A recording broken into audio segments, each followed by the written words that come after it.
Assalamualaikum warahmatullahi wabarakatuh. Jumpa lagi dengan Bu Naning di Matematika kelas Bu Naning.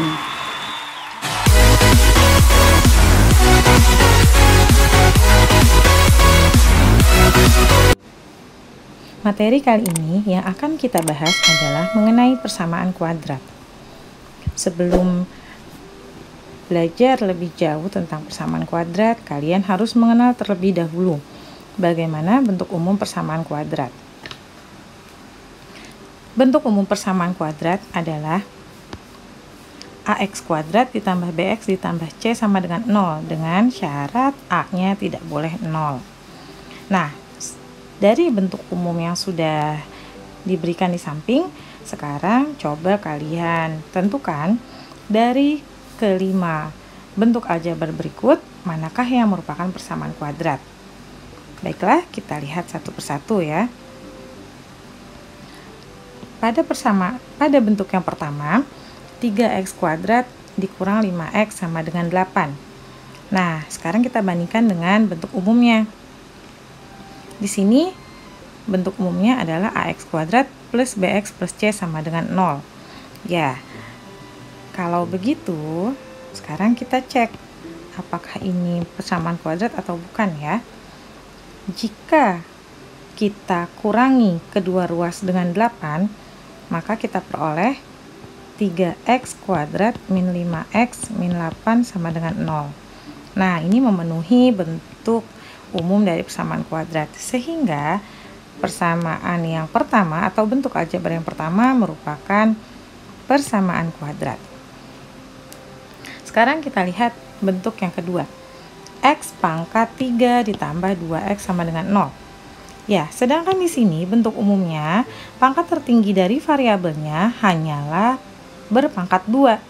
Sedangkan di bentuk yang kedua di sini pangkat tertinggi variabelnya adalah pangkat 3. Sehingga ini bukan persamaan kuadrat. Nah, sekarang kita lihat yang ketiga. Oke, variabelnya berpangkat tertingginya 2. Tapi kita lihat di sini diminta ada tanda sama dengannya, sedangkan ini tandanya lebih besar dari. Maka ini juga bukan persamaan kuadrat.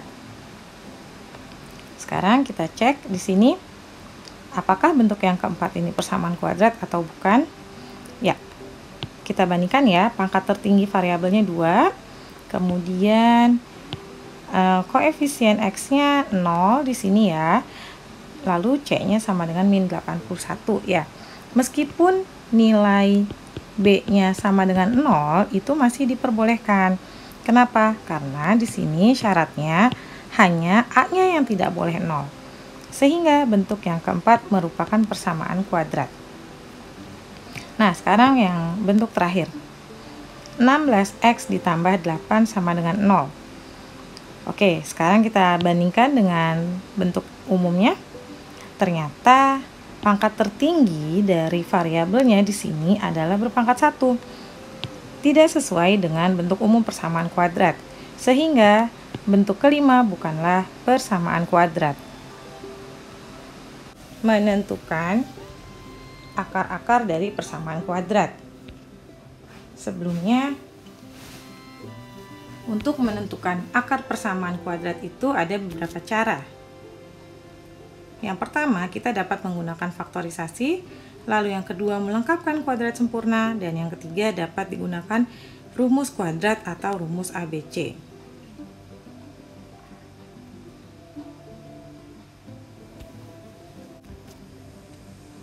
Sekarang kita akan membahas cara menentukan akar-akar persamaan kuadrat dengan pemfaktoran. Oke, sebelumnya kita kenali dulu apa itu pemfaktoran. Jadi, pemfaktoran ini adalah mengubah menjadi perkalian bentuk aljabar ya. Nah, lalu nanti kalau sudah dirubah menjadi perkalian bentuk aljabar, kita gunakan bentuk ini ya, untuk menentukan nilai akar-akarnya. Jadi jika P kali Q sama dengan 0, maka kemungkinannya adalah P sama dengan 0 atau Q sama dengan 0. Untuk lebih jelasnya, kita perhatikan contoh berikut ya. Yang pertama adalah untuk bentuk A kuadrat min B kuadrat, maka kita faktorkannya menjadi A plus B dikali A min B. Sebagai contoh, di sini Bu Naning punya 4x kuadrat dikurang 25 sama dengan 0. Nah, ini dirubah menjadi 2x pangkat 2 dan 25-nya menjadi 5 pangkat 2. Lalu di sini kita faktorkan ya menjadi bentuk yang di atas. Maka kita peroleh nilai x-nya sama dengan min 5 per 2 atau x-nya sama dengan 5 per 2. Nah, sehingga kita peroleh himpunan penyelesaiannya min 5 per 2 dan 5 per 2. Atau ada juga cara penyelesaiannya yang lain. Ya, jadi kita bisa menuliskan seperti ini. 4x kuadrat dikurang 25 sama dengan 0. Kita tambahkan kedua ruas dengan 25. Ya, kenapa 25? Kita akan hilangkan yang di bagian kiri.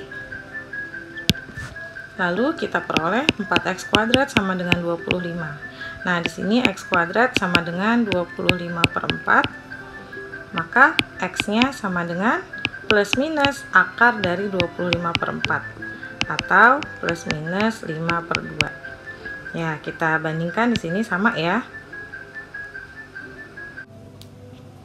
Oke, bentuk yang lainnya masih di pemfaktoran, yaitu menggunakan sifat distributif. Jika AB plus AC, maka kita bisa faktorkan menjadi A dikali B plus C. Atau jika bentuknya pengurangan, AB dikurangi AC, maka kita dapat mengubah menjadi A dikali B min C. Nah, contohnya sebagai berikut. 12x kuadrat dikurang 4x sama dengan 0. Nah, di sini FPB dari 12 dan 4 adalah 4 dan FPB x kuadrat dan x adalah x. Maka kita buat menjadi perkalian 4x dikali 3x min 1 sama dengan 0. Nah, sekarang kita peroleh 4x sama dengan 0 atau 3x min 1 sama dengan 0. Lalu di bawahnya x sama dengan 0.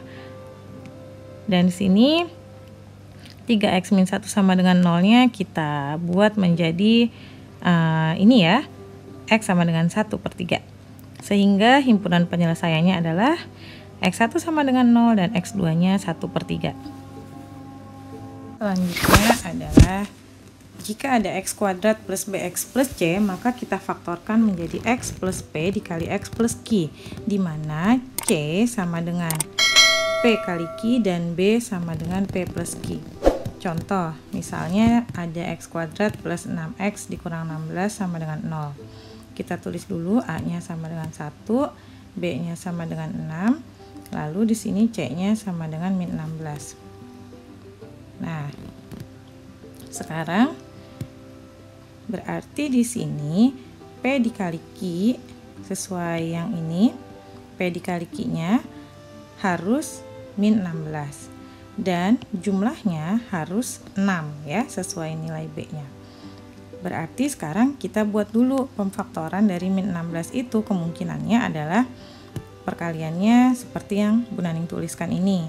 Nah, kita cari yang jumlahnya adalah sesuai yang di sini ya, jumlahnya 6. Maka yang sesuai adalah di sini ya, min 2 dan 8. Karena min 2 dikali 8 hasilnya min 16 dan min 2 ditambah 8 hasilnya 6. Sehingga kita tuliskan menjadi perkalian x min 2 dikali x plus 8. Nah, di sini x min 2 sama dengan 0 atau x plus 8 sama dengan 0. Maka kita peroleh x sama dengan 2 dan atau x sama dengan min 8. Sehingga himpunan penyelesaiannya x1 sama dengan 2 dan x2 sama dengan min 8. Bentuk pemfaktoran selanjutnya adalah jika nilai A di sini bukan 0 ya tentunya, dan A-nya juga bukan 1. Oke, kenapa? Karena yang 1 sudah kita bahas. Nah, sebagai contoh, perhatikan Bu Naning punya 4x kuadrat min 8x dikurang 5 sama dengan 0. Kita buat menjadi perkalian seperti ini ya. Nah, kemudian kita kalikan 4 dengan min 5 hasilnya min 20. Lalu kita cari kombinasi bilangan yang hasil kalinya min 20 dan jumlahnya min 8. Ya, Bu Naning ulangi sekali lagi. Di sini kita buat perkalian seperti ini. Jadi kalau A-nya 4, maka di sini menjadi 4X dan 4X ya. Nah, kemudian kita kalikan ujung dengan ujungnya, 4 dikali min 5 itu min 20. Lalu kita cari kombinasi bilangan yang hasil kalinya min 20 dan jumlahnya min 8 ya, sesuai yang ini.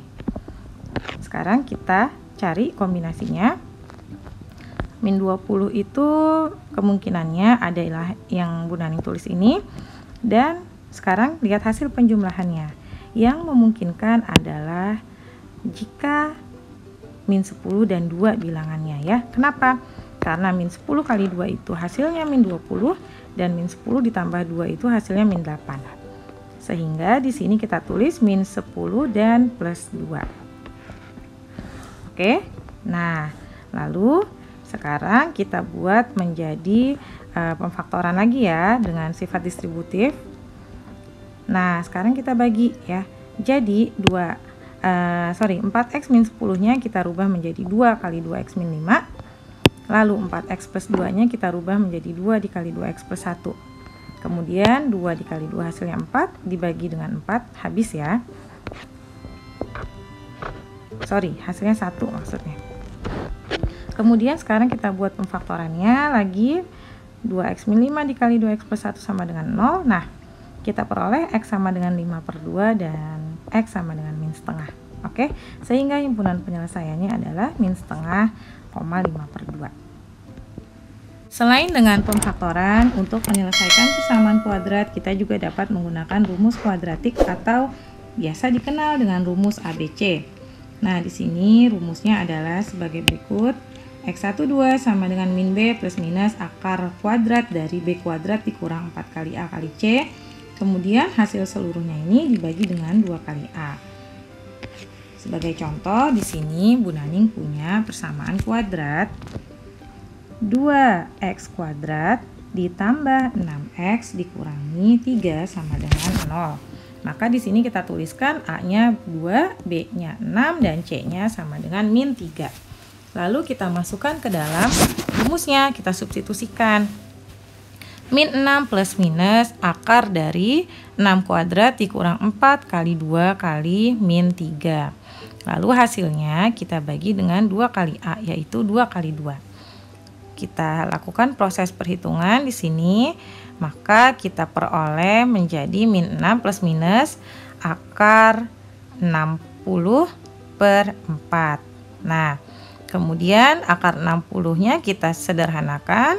Ingat lagi di pelajaran bentuk akar ya. Sehingga kita peroleh menjadi min 6 plus minus 2 akar 15 dibagi 4. Kemudian di sini kita tuliskan X1 sama dengan min 6 plus 2 akar 15 per 4.